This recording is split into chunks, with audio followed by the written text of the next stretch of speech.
Hello everyone, welcome to medical polymath. आज की इस वीडियो में हम पढ़ने वाले हैं आयरन डिफिशियंसी एनीमिया के बारे में। एनीमिया वर्ड से अगर हम समझे, एन का मतलब होता है एब्सेंट और मिया एक ब्लड कंडीशन है, तो एनीमिया का मतलब होता है lack of blood. Okay, lack of blood या फिर हीमोग्लोबिन का कंटेंट कम होना ब्लड में, सो लो हीमोग्लोबिन काउंट।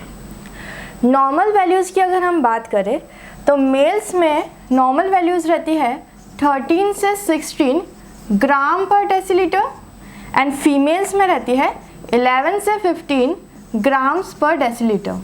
ये नॉर्मल वैल्यूज़ है। तो स्पेसिफिकली अगर हम देखें व्हाट इज़ एनीमिया, अगर नॉर्मल काउंट से, नॉर्मल रेंज से अगर कम हो हीमोग्लोबिन का content, so that is anaemia. Okay, so RBCs क्यों ज़रूरी है? रेड ब्लड सेल्स में रहता है हीमोग्लोबिन, जो कि नेसेसरी रहता है ऑक्सीजन के मॉलिक्यूल्स को कैरी करने के लिए। तो ये हीमोग्लोबिन कैरी करता है ऑक्सीजन के मॉलिक्यूल्स को और हमारी बॉडी के हर सेल्स एंड टिश्यूज़ तक पहुंचाता है। हम बात कर रहे हैं आयरन डिफिशिएंसी एनीमिया की।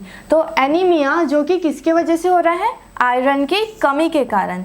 आयरन का क्या रोल है?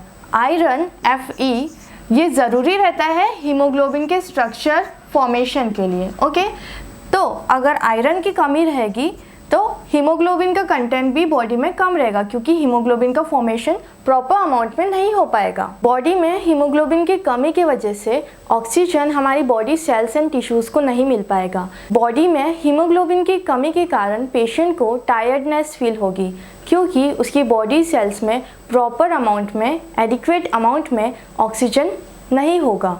ओके, सो अगर हम बात करें causes of iron deficiency anaemia, तो इसे हम 3 कैटेगरीज में बांट सकते हैं। First one is poor diet intake, कि पेशेंट डाइट में ही प्रॉपर आयरन का अमाउंट नहीं ले रहा है, जैसे वो ग्रीन लीफी वेजिटेबल्स, स्पेनेज ये वगैरह अपनी डाइट में इंक्लूड ही नहीं कर रहा है। सेकेंड इज़ इंक्रीज लॉसेस, कि लॉस बहुत ज़्यादा हो रहा है आयरन का, जैसे कि हेमरेज वगैरह में होता है। थर्ड कैटेगरी में आता है कि डिमांड इंक्रीज हो गई है। Okay, so increase utilisation.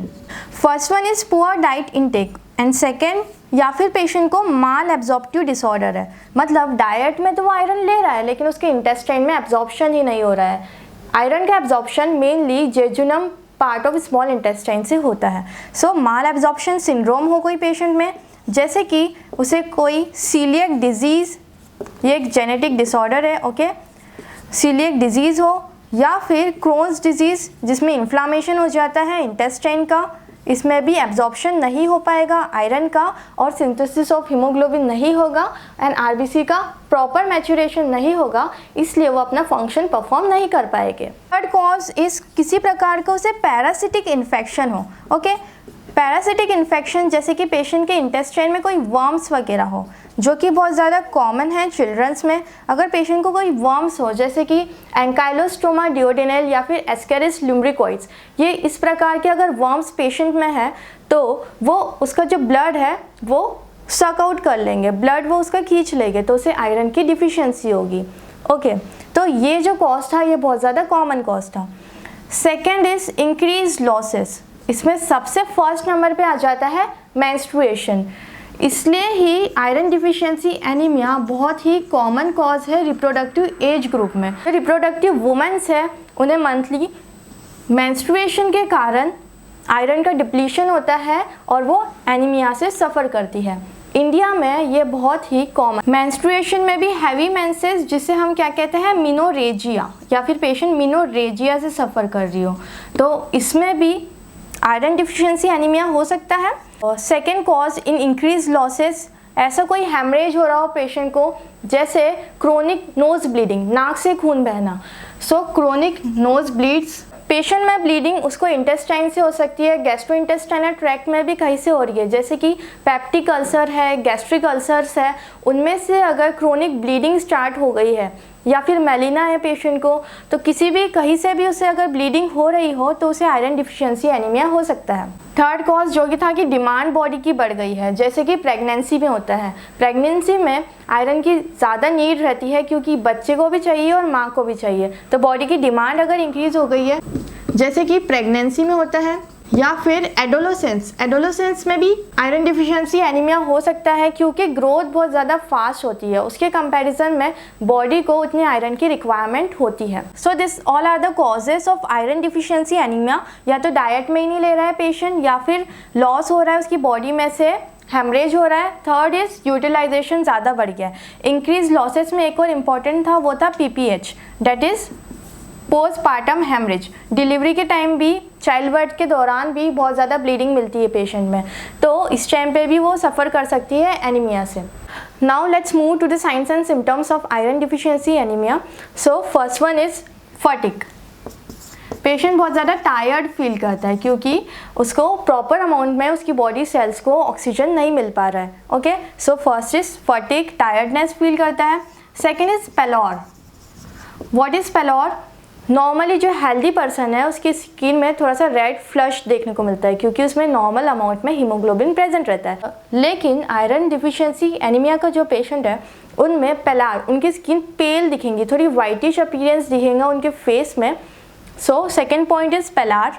Third is poor concentration. उनकी मेंटल फंक्शनिंग भी बहुत ज़्यादा स्लो हो जाती है क्योंकि ब्रेन को प्रॉपर अमाउंट में ऑक्सीजन नहीं मिल पा रहा है। So poor concentration.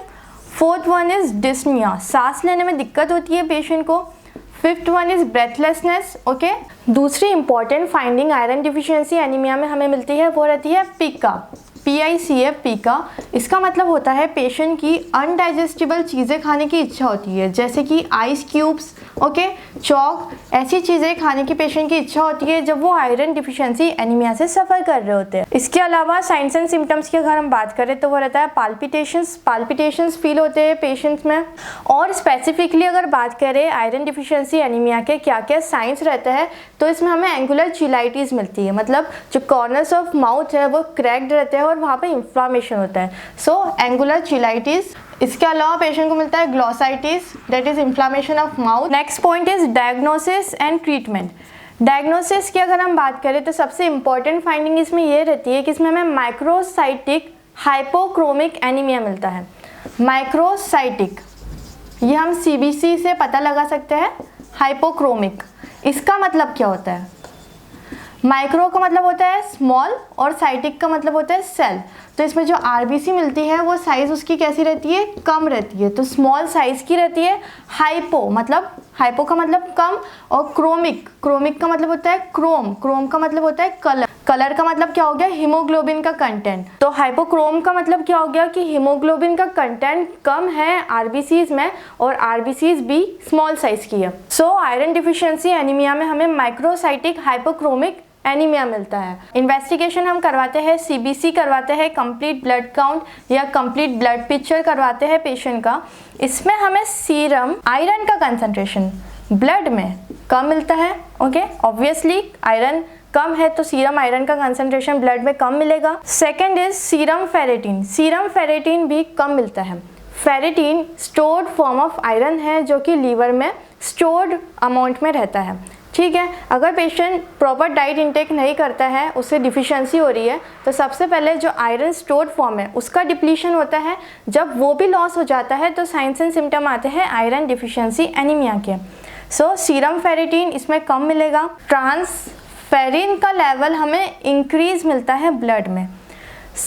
ये समझना ज़रूरी है कि ट्रांसफेरिन क्या है। ट्रांसफेरिन Fe मॉलिक्यूल जो कि आयरन का है उसके साथ कंबाइन होकर ये बोन मैरो में जाता है, तो इसको ले जाने का काम कौन करता है? ट्रांसफेरिन। ओके, तो अभी बॉडी में आयरन कम है, Fe आयंस आयरन ये बॉडी में कम है, तो ट्रांसफेरिन तो अनबॉन्डेड फॉर्म में ब्लड में घूमेंगे और उनका अमाउंट इंक्रीज हो जाएगा ब्लड में, क्योंकि आयरन ही नहीं है कंबाइन होने के लिए। ट्रांसफेरिन का अमाउंट भी ब्लड में ज़्यादा मिलता है।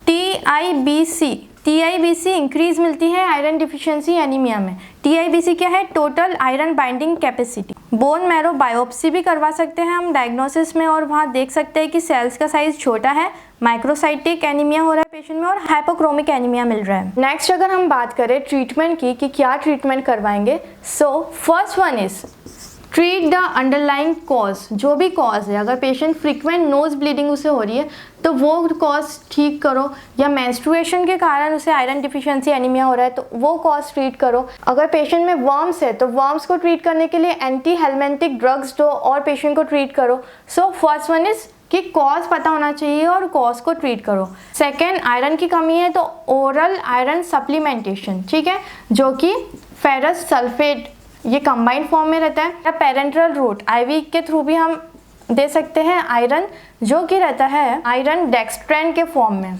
एक इंटरेस्टिंग बात यह है कि आयरन के एब्जॉर्प्शन के लिए विटामिन सी एस्कॉर्बिक एसिड ज़रूरी है। सो अगर विटामिन सी भी अगर लेते हैं तो आयरन डिफिशिएंसी एनीमिया ट्रीट होने में हेल्प होती है, क्योंकि एब्जॉर्प्शन इंक्रीज